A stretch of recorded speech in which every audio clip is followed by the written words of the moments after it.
Hello friends, welcome to Sandhya cooking Kolkata. இன்றைக்கி நம்ம என்ன சமைக்க போகிறோன்னா ஆட்டு தலைக்கறி. இன்றைக்கி சண்டே, அதனால் இன்றைக்கி ஆட்டு தலையை வாங்கியிருக்கோம். இந்த ஆட்டு தலைக்கறி எப்படி செய்யலான்னு வாங்க பார்க்கலாம். இது செம்ம டேஸ்ட்டாக இருக்கும். இந்த மாதிரி கரெக்டாக நான் செஞ்ச மாதிரியே செஞ்சிங்கன்னா செம்ம டேஸ்ட்டாக வரும். வாங்க இதை எப்படி செய்யலான்னு பார்க்கலாம். அதுக்கு முன்னாடி ப்ளீஸ் நம்ம சேனலை சப்ஸ்கிரைப் பண்ணிவிட்டு பாருங்கள். முதல்ல ஆட்டுக்கு தலைக்கறி செய்ய நான் இன்றைக்கி குக்கரில் தான் செய்கிறேன். குக்கரில் தேவைக்கேற்ப எண்ணெயை ஊற்றிட்டு சீரகம், பட்டை 2 துண்டு, லவங்கப்பூ, ஒரு ஏலக்காய், அன்னாச்சி பூ, இது எல்லாமே அந்த எண்ணெயில் போட்டுக்கலாம். பிரியாணிக்கு சேர்த்த வேண்டிய எல்லாத்தையும் போட்டுக்கலாம். அதுக்கப்புறம் சின்ன வெங்காயம், 2 பச்சை மிளகாய், இதை நான் நல்லா குட்டி குட்டியாக கட் பண்ணி சேர்த்துருக்கேன். இதையும் சேர்த்துட்டு நல்லா பொன்னிறமாக வந்ததும் ஒரு 2 ஸ்பூன் இஞ்சி பூண்டு பேஸ்ட்டு, அதையும் போட்டு நல்லா பச்சை ஸ்மெல் போகிற வரைக்கும் நல்லா பெரட்டி விடலாம். அதுக்கப்புறம் 2 தக்காளி, குட்டியான 2 தக்காளி, இல்லைன்னா ஒரே தக்காளி கூட போடுங்க, நல்லாயிருக்கும். அதிகமாக தக்காளி போட்டுறாதீங்க. இது நல்லா வதக்கி விட்டுட்டு நம்ம கொத்தமல்லி, கருவேப்பிலையே 2யும் குட்டி குட்டியாக கட் பண்ணியிருக்கேன். 2த்தையும் சேர்த்துட்டேன். இந்த ஸ்டேஜ்லேயே தேவைக்கேற்ப காஷ்மீரி மிளகாய் தூள், அதுக்கப்புறம் தனியாத்தூள் 1/2 ஸ்பூன், மல்லித்தூள் 1/2 ஸ்பூன், சில்லி பவுடர் மட்டும் 1 ஸ்பூன் சேர்த்துருக்கேன். அதுக்கப்புறம் கரம் மசாலா ஒரு 1/2 ஸ்பூன், அப்புறம் மட்டன் மசாலா குழம்பு மசாலா, அது நல்லா 2 ஸ்பூன் மாதிரி நிறைய சேர்த்துக்கிட்டேன்.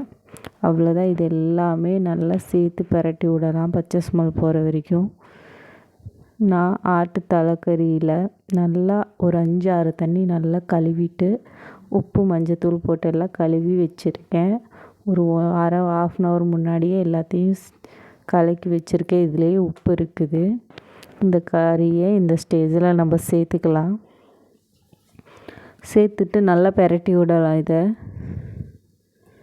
இது எல்லாமே அந்த மஞ்சத்தூள், மிளகாத்தூள் எல்லாமே, தக்காளி எல்லாமே அதுக்குள்ளே நல்லா உப்பு காரம் எல்லாம் இறங்குற மாதிரி நல்லா பெரட்டி விட்டுட்டு இந்த ஸ்டேஜில் நான் மிளகு ஃப்ரெஷ்ஷாக இடித்து சேர்த்துருக்கேன்.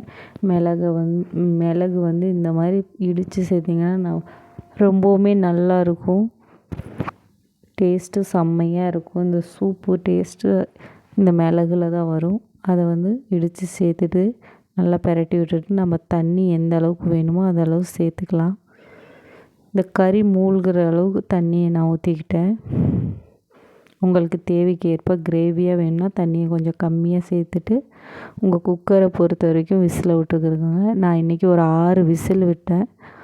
6 விசில் விட்டு அதுக்கப்புறம் ஓப்பன் பண்ணி பார்த்தீங்கன்னா பாருங்கள் எந்த அளவுக்கு நல்லா அழகாக வந்திருக்குதுன்னு. தலைக்கறின்னா இதுதான் தலைக்கறி குழம்பு. அந்த அளவுக்கு டேஸ்ட்டாக இருக்கும். கன்ஃபார்ம் நீங்களும் வீட்டில் ட்ரை பண்ணி பாருங்கள் இந்த மாதிரியே. அவ்வளோதான். நம்ம இந்த ஒரு பவுலுக்கு மாற்றிக்கலாம். பார்த்திங்கன்னா உங்களுக்கே தெரியும் எந்த அளவுக்கு நல்லா தண்ணியாக, நான் கொஞ்சம் தண்ணியாக தான் வச்சுருக்கேன், சூப் மாதிரி. இதே மாதிரி நீங்களும் செய்யுங்க. செம்ம டேஸ்ட்டாக இருந்துச்சு. உங்களுக்கும் இதே மாதிரி வரும். தேங்க்யூ, பாய். மறுபடியும் வேறு வீடியோவில் சந்திக்கலாம்.